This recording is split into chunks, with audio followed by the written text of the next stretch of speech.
نحمده ونصلي على رسوله الكريم بسم الله الرحمن الرحيم إن الله اشترى من المؤمنين أنفسهم وأموالهم بأن لهم الجنة يقاتلون في سبيل الله فيقتلون ويقتلون وقال رسول الله صلى الله عليه وسلم الجہاد ماضٍ إلى يوم القیامہ صدق اللہ و صدق رسولہ النبی الکریم۔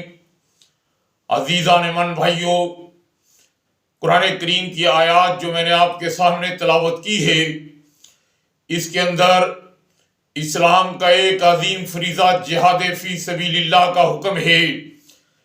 اللہ تعالیٰ جل شانہ نے قرآن کریم میں فرمایا کہ ان اللہ اشترى من المؤمنین انفسهم واموالهم بان لهم الجنہ، کہ یہ ایمان والو تمہاری جانوں کو اور تمہارے مالوں کو اللہ نے ایک جنت کے بدلے خرید لیا۔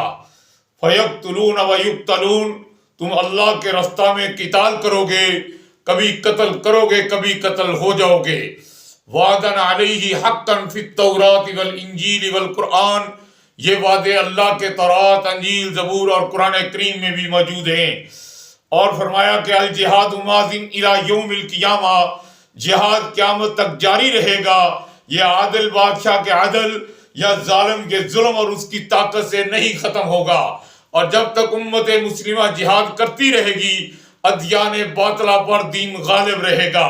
نبی صلی اللہ علیہ وسلم بحثیت سپہ سالار، آپ کی جنگی پلانگیں، جنگی پولیسیں آپ دیکھیں کہ آپ صرف اللہ کے پیغمبر ہی نہیں تھے بلکہ ہر خوبی کے حامل تھے۔ جب فتح مکہ ہوئی، نبی کریم صلی اللہ علیہ وسلم نے اپنے صحابہ کو لیا اور 28-30 صحابہ کے گروپ بنائے اور کہا کہ لکڑیاں اکٹھی کرو۔ جب مکہ کے قریب پہنچے، صحابہ کی بات سمجھ میں نہیں آتی کہ اللہ کے پیغمبر جا تو فتح مکہ کے لیے رہے ہیں اور اکٹھی لکڑی کروا رہے ہیں۔ جب شام ہوئی تو لکڑیاں اکٹھی کر لی گئی۔ تمام صحابہ نے جب پوچھا گیا کہ ہاں بھی لکڑیاں اکٹھی ہو گئی، فرمایا تمام لوگ ان لکڑیوں کو آگ لگاؤ۔ آگ لگانے کے بعد حضرت عباس سے کہا کہ جا عباس، جا کر مکے میں جا ابو سفیان سے کہہ جا کر میرا پیغمبر محمد صلی اللہ علیہ وسلم دیکھ فاتحانہ انداز میں کس طریقے سے آ رہا ہے، اس میرے پیغمبر کے لشکر کو دیکھ۔ جب حضرت عباس رضی اللہ تعالیٰ عنہ مکہ چلے گئے اور جانے کے بعد ابو سفیان کو ساتھ لیا، پہاڑی کی چوٹی پر جا کر دیکھا ہر طرف آگ ہی آگ ہے، اتنا لمبا قافلہ بنا ہوا ہے، یہ جنگی ایک پلانت تھی۔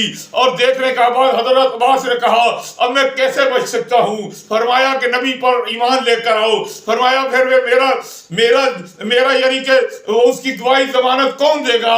فرمایا میں دیتا ہوں۔ اور نبی صلی اللہ علیہ وسلم کے پاس لے کر آئے، یا رسول اللہ یہ آپ کی زمان میں ہے، میں اس کی ضمانت دیتا ہوں۔ اور حضرت عباس رضی اللہ تعالیٰ عنہ لے کر آئے۔ حضرت عمر فاروق نے تلوار نکالی، حضور علیہ السلام نے فرمایا کس کیا عمر، اے عمر ٹھہر جا، عباس کو بات کرنے دے۔ جب حضرت عباس رضی اللہ تعالیٰ عنہ نے ابو سفیان کو پیش کیا، ابو سفیان نے بات کی، بات کرنے کے بعد واپس چلے گئے۔ یا رسول اللہ مجھے وہاں پر کچھ عزت اور احترام دی جائے۔ ابو سفیان نے جا کر مکہ میں بتایا کہ محمد کریم کا اتنا بڑا قافلہ ہے، ایک بھی تم میں سے زندہ نہیں بچے گا۔ تمام لوگ جب قریش کے، مکہ کے اور دوسرے قبیلوں کے سردار تسلیم ہو گئے، نبی صلی اللہ علیہ وسلم نے لشکر کو مکہ کے اندر ڈالا، مکہ کے اندر چلے گئے۔ اب وہاں جا کر مکہ کے اندر ایک آدمی کا قتل نہیں ہوا، ایک تیر تلوار نہیں چلی۔ یہ نبی صلی اللہ علیہ وسلم کی جنگ حکمت عملیہ تھی، جس کے لیے نبی صلی اللہ علیہ وسلم نے کھڑے ہو کر عباس سے کہا کہ فرما دو من دخلہ کان آمنا، جو بیت اللہ میں داخل ہو گیا امن والا ہے۔ من دخلہ فی البیت ابو سفیان، جو ابو سفیان کے گھر میں داخل ہو گیا امن والا ہو گیا۔ یہ نبی کی حکمت عملیہ تھی۔ اور میرے بھائیو، اتنی بڑی جنگ کو فتح کرنا یہ بہترین سپہ سالاری کا کام ہے۔ نبی صلی اللہ علیہ وسلم جہاں اللہ کے پیغمبر تھے، وہاں پر بہترین سپہ سالار اور وہاں پر بہترین فوج کے چیف کمانڈر کے عہدے پر بھی تھے۔